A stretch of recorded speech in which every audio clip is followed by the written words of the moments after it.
Hello दोस्तों, मैं M S are और आप सभी को फिर से एक बार नए वीडियो के साथ M S R study centre में हार्दिक स्वागत है।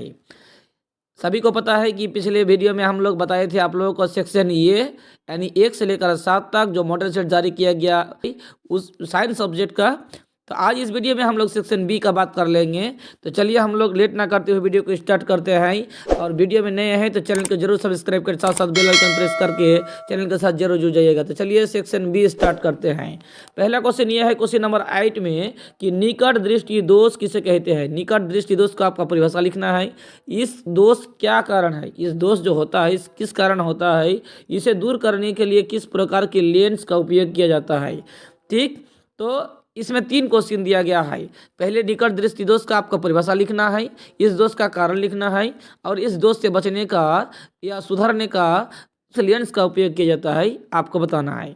तो चलिए स्टार्ट करते हैं। इस प्रकार उत्तर, पहले हम लोग निकट दृष्टि दोष इस प्रकार हाईलाइट कर लेंगे, फिर लिखेंगे कि ऐसा दृष्टि दोष जिसमें निकट रखी वस्तु को स्पष्ट देख सकते हैं परंतु दूर रखी वस्तु को स्पष्ट नहीं देख पाते हैं, तो इस प्रकार के दोष को निकट दृष्टि दोष कहते हैं। क्लियर है, मतलब कुछ ऐसा दोष जो आंखों में होता है कि वो निकट का यानी पास का बगल का चीज को तो स्पष्ट देख सकता है लेकिन दूर रखी वस्तु को स्पष्ट नहीं देख पाते हैं, तो ये निकट दृष्टि दोष कहते हैं। ये थोड़ा सा आपको उल्टा लगेगा लेकिन यही है। अब कारण क्या है निकट दृष्टि दोष का, तो 2 कारण लिखेंगे हम लोग। एक लिखेंगे नेत्र लेंस की वक्रता का अधिक हो जाना, दूसरा लिखेंगे नेत्र गोलक का लंबा हो जाना। तो ये 2 कारण हम लोग दे देंगे कारण में निकट दृष्टि दोष का। अब इसका संशोधन यानी निवारण का या इसको कैसे बचेंगे, किस लेंस का उपयोग करेंगे, तो इसके लिए लिखेंगे हम लोग निकट दृष्टि दोष के निवारण के लिए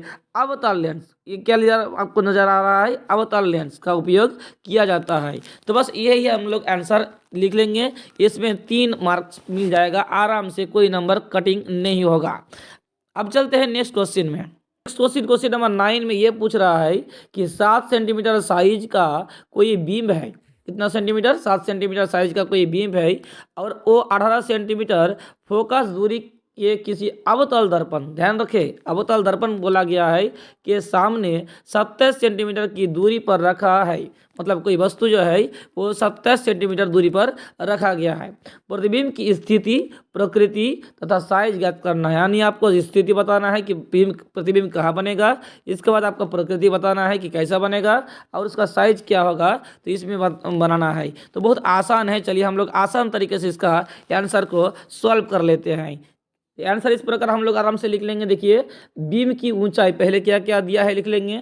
बीम की ऊंचाई कितना दिया है, 7 सेंटीमीटर और बीम की दूरी जो दिया है वो 27 सेंटीमीटर है। अब आप बताइएगा कि माइनस क्यों लगाए, क्योंकि ये अवतल है और अवतल में माइनस होगा ही। इसके अतिरिक्त आप हमेशा याद रखिएगा, अगर बीम यानी यू का मान हमेशा चाहे उत्तल हो चाहे अवतल हो, चाहे लेंस हो चाहे दर्पण हो, हमेशा माइनस होगा, ये आप ध्यान रखिएगा।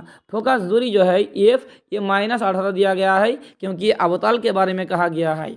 और एफ और भी का मान आप ध्यान रखिएगा कि उत्तल है या अवतल है, और यू का मान हमेशा माइनस में ही होगा।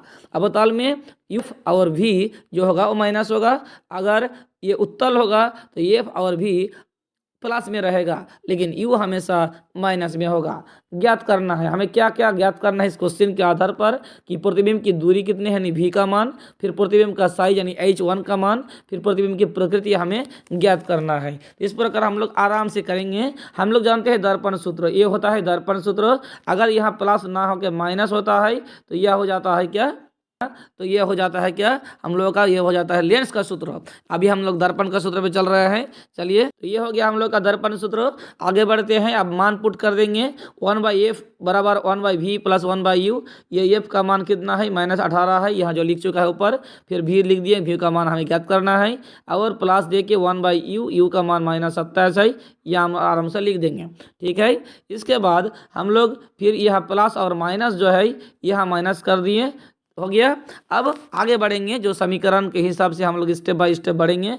भी को हम लोग इधर कर लिए और 1/18 को इधर कर दिए तो इधर प्लस हो जाता, लेकिन हम चूंकि 1/v का मान माइनस नहीं देके प्लस में कर दिए हैं, यानी सिग्नल का परिवर्तन किए हैं, तो सभी का सिग्नल में परिवर्तन कर दिए हैं। अब आराम से इसको सॉल्व कीजिएगा। इसके बाद ये आ जाएगा, इसको 27 और 18 का लॉस जो एलसीएम होता है वो 54 होता है।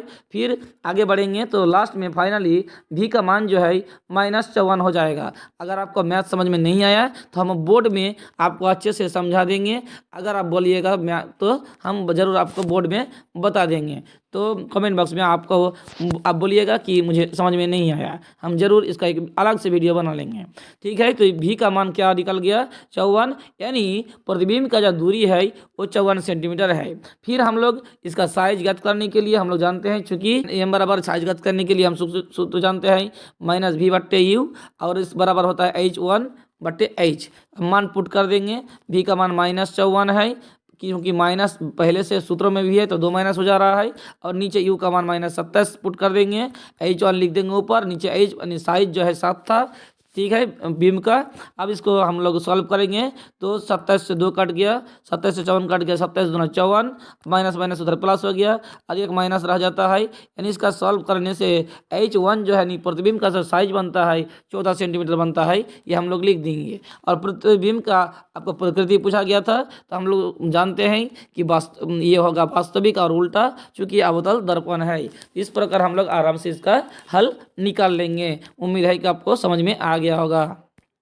अब हम क्वेश्चन नंबर 10 में चलते हैं। नेक्स्ट क्वेश्चन, वियोजन अभिक्रिया को संयोजन अभिक्रिया के विपरीत अभिक्रिया क्यों कहते हैं, कैसे, ये उदाहरण देकर आपको समझाना है। ठीक है, तो इसका आंसर इस प्रकार लिखेंगे। क्या होता है, हम लोग रासायनिक अभिक्रियाओं समीकरण चैप्टर में पढ़ चुके थे कि संयोजन अभिक्रिया में क्या होता है, जुड़ता है अभिकारक और इसमें अभिकारक टूटता है वियोजन अभिक्रिया में। तो ये लिख देना है कि संयोजन अभिक्रिया वियोजन अभिक्रिया के विपरीत है, क्योंकि संयोजन अभिक्रिया में 2 या 2 से अधिक अभिकारक अभिक्रिया करके एक ही उत्पाद का निर्माण करते हैं, जबकि वियोजन अभिक्रिया में एक अभिकारक टूटकर 2 या 2 से अधिक उत्पाद का निर्माण करता है। तो ये इसका उल्टा है, विपरीत है। उदाहरण देकर समझा दीजिएगा कि संयोजन अभिक्रिया में एक कैल्शियम ऑक्साइड होता है, जो चूना जल के साथ रिएक्शन करके कैल्शियम हाइड्रोक्साइड बना देता है। मतलब इसमें क्या होता है, 2 तत्व जुड़ता है, जबकि वियोजन अभिक्रिया में देखिए एक जो उत्पाद है ये टूट गया। तो इस प्रकार यहाँ शादी और यहाँ तलाक हम बताए थे आपको, तो यही होता है संयोजन अभिक्रिया और वियोजन अभिक्रिया, दोनों एक दूसरे का अपोजिट विपरीत अभिक्रिया होता है। इस प्रकार हम लोग आराम से लिख सकते हैं। क्वेश्चन नंबर 11 में ये पूछा गया है कि मेंडलीव के आवर्त सारणी की क्या कमियां थी और उसे आधुनिक आवर्त सारणी में किस प्रकार दूर किया गया। मतलब मेंडलीव के द्वारा जो आवर्त सारणी दिया गया था उसमें क्या क्या कमियां थी, और उसे फिर आधुनिक आवर्त सारणी जो दिया गया है कैसे उसका भरपाई हुआ, यानी उसके सारणी में किस प्रकार दूर किया गया, उसमें जो कमियां था। तो इस प्रकार हम लोग आंसर लिखेंगे। पहले लिखेंगे कि मेंडलीव के आवर्त सारणी में निम्नलिखित कमियां थी। क्या क्या कमियां थी, नंबर ए, उसमें हाइड्रोजन को सही स्थान नहीं दिया गया। मतलब मेंडलीव के आवर्त सारणी में हाइड्रोजन को सही स्थान नहीं दिया गया। बी नंबर, इसमें समस्थानिक का कोई स्थान नहीं दिया गया। समस्थानिक जो था कुछ तत्वों का, उसमें मेंडलीव ने अपने आवर्त सारणी में कोई स्थान नहीं दिया। इसके अतिरिक्त इसमें आक्रिय गैसों का कोई स्थान नहीं है। मतलब आक्रिय गैस यानी निष्क्रिय गैस जो होता है, जो हीलियम, नियन, आर्गन, क्रिप्टन, जेनन, रेडन, इस सब गैसों का कोई सही स्थान नहीं दिया गया। लेकिन फिर आधुनिक आवर्त सारणी लिया के आया गया, जो मेंडलीव के आवर्त सारणी के विविध विसंगतियों को निम्न प्रकार दूर किया गया। कैसे दूर किया गया, ये नंबर कि मेंडलीव के आवर्त सारणी में हाइड्रोजन को सही स्थान नहीं दिया गया, जबकि आधुनिक आवर्त सारणी में हाइड्रोजन को निश्चित स्थान दिया गया है।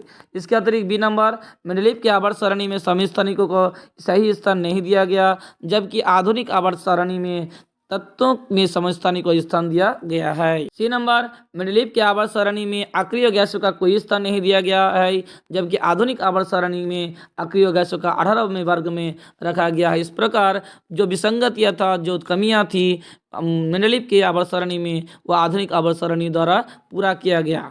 अब चलते हैं नेक्स्ट क्वेश्चन में। नंबर 12 में ये पूछ रहा है कि कार्बन के इतने अधिक यौगिक होने का क्या कारण है। कार्बन जो है इतना अधिक चेन बनाता है, श्रृंखला बनाता है, कैसे, क्या गुण है। तो इस शॉर्टकट में आंसर इस प्रकार हम लोग लिख के छोड़ देंगे कि कार्बन की संयोजकता 4 होती है, जिसके कारण वो 4 अन्य तत्वों से जुड़कर आसानी से आबंध बना सकता है।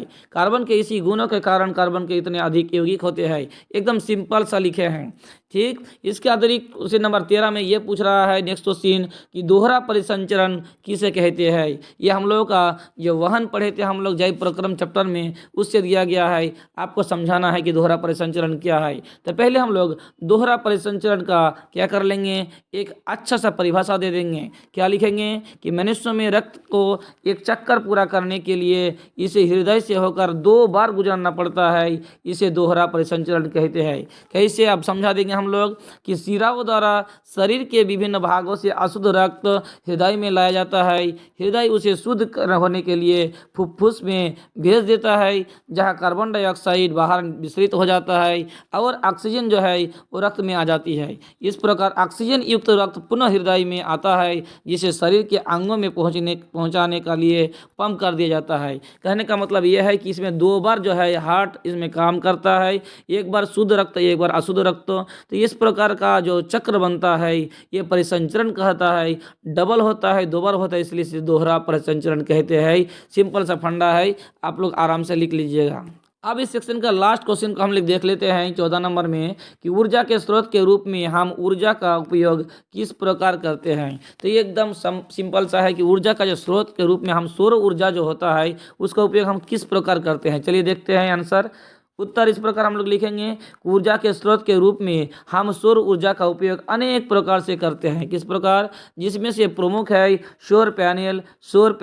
सौर ऊर्जा को विद्युत ऊर्जा में परिवर्तित करते हैं। सौर पैनल जो होता है ये सौर ऊर्जा को विद्युत ऊर्जा में परिवर्तित करता है। सौर पैनल बहुत सारी और सेलों का समूह होता है। सौर पैनल क्या होता है, ये बहुत सारी सौर सेलों का समूह होता है। सौर पैनल पर्यावरण का नुकसान बनाए बिना बिजली उत्पन्न करती है।